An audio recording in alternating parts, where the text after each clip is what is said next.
Sahabat Kompas TV, kembali lagi bersama dengan saya Edwin Chan, dan kini di Kompas TV kita akan membahas dan mengupas lini masa dari jejak kasus pembunuhan Vina dan Eki di Cirebon.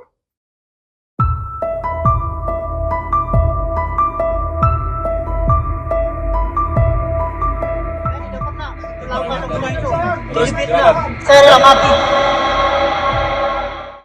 27 Agustus 2016 menjadi momentum di mana Vina dan Eki dibunuh pada tanggal tersebut. Lalu pada 28 Agustus 2016, jasad Vina ditemukan di Jembatan Layang, Kabupaten Cirebon. Nah, di sini ada saksi bernama Suroto yang memang menolong Vina dan Eki pada waktu kejadian, mengungkap sederet luka yang dialami keduanya. Nah, kita sama-sama dengarkan kutipannya.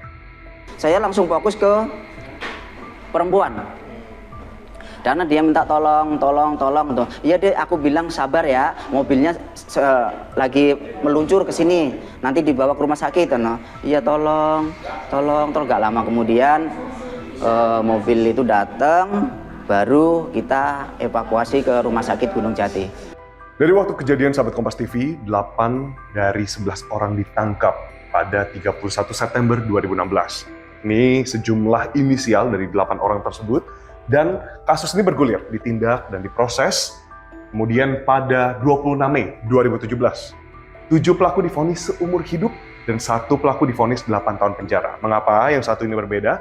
Karena 1 pelaku masih berada di bawah umur.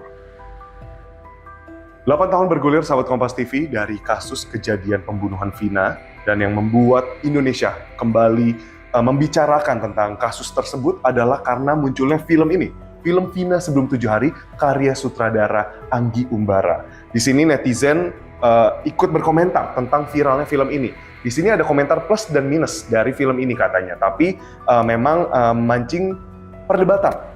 Kita baca yang pertama dari Cookie Girl, salah satu komentarnya. Di sini dia bilang kalau di samping ada pro kontra tentang film Vina, justru membuat pendapat pribadi aku bukan berarti film tersebut dijadikan hiburan, tapi dibuat untuk lebih membuka mata aparat.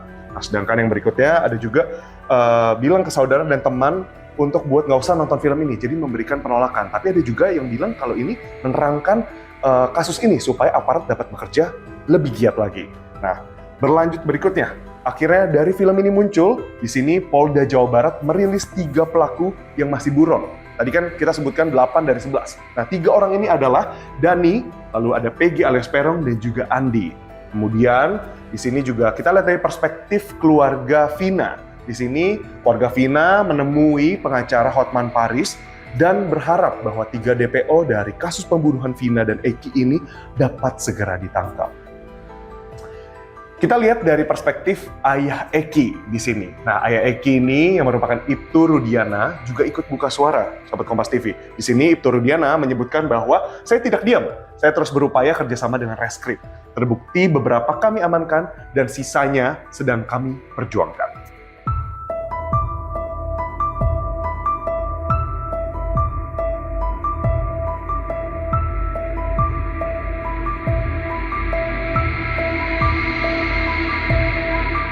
Peggy alias Peron ditangkap oleh Polda Jawa Barat pada 21 Mei 2024 di Bandung. Dan pada 26 Mei 2024, Polda Jawa Barat mengadakan konferensi pers, di mana di dalam konferensi tersebut, Peggy membantah keterangan dari kepolisian terkait keterlibatannya di dalam pembunuhan Vina. Agar tertib, makanya kan. Dan pada konferensi yang sama juga, sahabat Kompas TV, di sini Polda Jawa Barat menghapus 2 DPO yang sudah saya sebutkan tadi, yang ada bersama Peggy. Di situ 2 DPO dihapus namanya dan dinyatakan fiktif. Nah, hal ini tentu memunculkan pertanyaan baru di masyarakat. Kita pengen lihat saksi-saksi yang ada di dalam penyelidikan kasus ini. Nah, ini ada pesan Peggy sebelum ditangkap kepada ibunya yang bernama Kartini. Di sini Kartini menyatakan pesan dari Peggy adalah, sudah Peggy tidak ada apa-apa, tidak apa-apa. Peggy ikhlas, Peggy jadi tumbal orang yang berada. Peggy ikhlas kalau Peggy nggak ada umur. Peggy minta maaf kepada ibunya. Dan kita lihat dari perspektif Vina, di mana ada teman Vina yang bernama Linda ini, akhirnya kembali bersuara setelah 8 tahun kasus ini menggantung. Nah, di sini Linda menyatakan bahwa kesurupan Vina ini bukan yang pertama kalinya. Udah sering katanya. Nah, berlanjut ke saksi-saksi yang mengaku dirinya ada di sekitar lokasi kejadian perkara. Di sini ada Aep Aep yang bilang bahwa terus lalu dilempari batu, terus dikejar-kejar, berhubung saya takut, saya pulang. Nah, katanya Aep ini berada di lokasi kejadian ketika kejadian pembunuhan itu terjadi. Lalu berikutnya Mel. Ada saksi baru yang menyatakan bahwa bahkan dirinya mengetahui detik-detik kejadian dan berada di TKP. Tapi berbeda dengan warga yang bernama Samsuri, berbeda dengan Aep, di sini Samsuri mengaku bahwa tidak ada kejadian tersebut pada malam itu. Malam itu gelap, nggak ada keributan katanya. Lalu dari perspektif Eki, ada teman Eki yang bernama Liga Akbar yang merupakan saksi kunci dari kasus Vina ini, menyatakan bahwa lewat kuasa hukumnya tidak mengenal Peggy Setiawan yang dimunculkan oleh kepolisian, yang ditangkap oleh kepolisian. Dalam kesaksiannya juga lewat kuasa hukum, Liga Akbar juga mencabut beberapa poin di BAP pada tahun 2016 silam. Nah, berlanjut ke mantan terpidana Saka Tatal yang sudah bebas, sahabat Kompas TV. Di sini Saka Tatal menyebut 2 poin. Yang pertama terkait dengan keterlibatannya dalam kasus. Beliau berkata bahwa dirinya tidak terlibat di dalam pembunuhan Vina. Bahkan kaget ketika 31 Agustus 2016 beliau ditangkap secara tiba-tiba saat sedang mengembalikan motor milik pamannya. Nah, lalu terkait dengan poin yang kedua, yakni tentang Peggy yang sudah ditangkap itu dengan yang difoto disodorkan oleh penyidik itu berbeda, katanya Saka Tatal. Dan yang terbaru, sahabat Kompas TV, 3 rekan Peggy diperiksa Polda Jawa Barat, di mana Suarsono, Ibnu, dan Suparman dicecar. Berbagai pertanyaan terkait keberadaan Peggy pada saat pembunuhan Vina di Cirebon.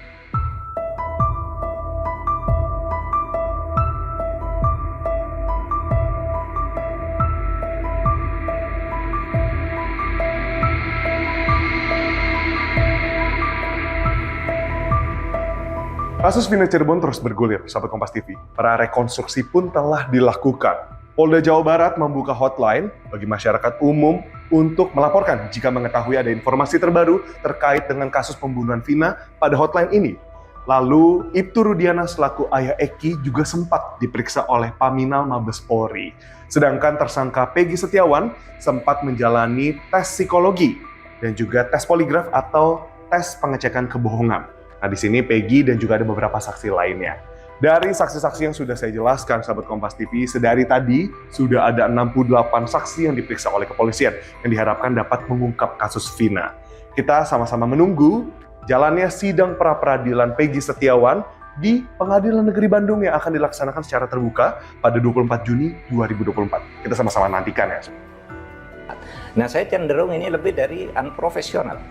Ya, ada permainan.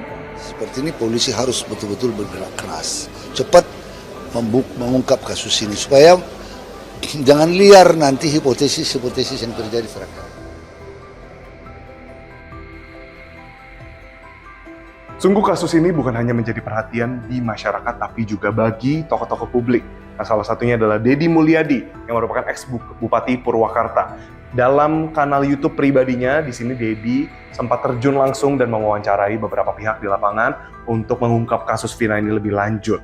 Lalu berikutnya ada Mahfud MD selaku mantan Menko Polhukam yang sempat berkomentar soal penanganan kasus pembunuhan Vina ini tidak profesional dan juga melibatkan ada permainan. Nah, permainan seperti apa? Nah, ini yang memunculkan pertanyaan baru di masyarakat. Lalu yang terakhir ada Yasona Lauli selaku Menteri Hukum dan HAM yang ketika berkomentar soal kasus pembunuhan Vina ini sempat menyinggung, sahabat Kompas TV, soal kasus salah tangkap petani yang sempat terjadi di 1974 lalu.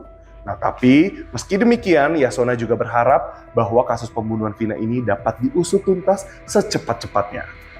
Dan itulah dia bergulirnya kasus pembunuhan Vina dan Eki di Cirebon yang masih kita nantikan jejak-jejak berikutnya seperti apa. Pastinya sama seperti Yasona Lauli selaku Menkumham, kita berharap bahwa kasus ini dapat terungkap dan semakin transparan, dapat kita perhatikan bersama-sama dan kita tunggu hasilnya yang terbaik. Saya Twincan, pamit undur diri. Sampai jumpa.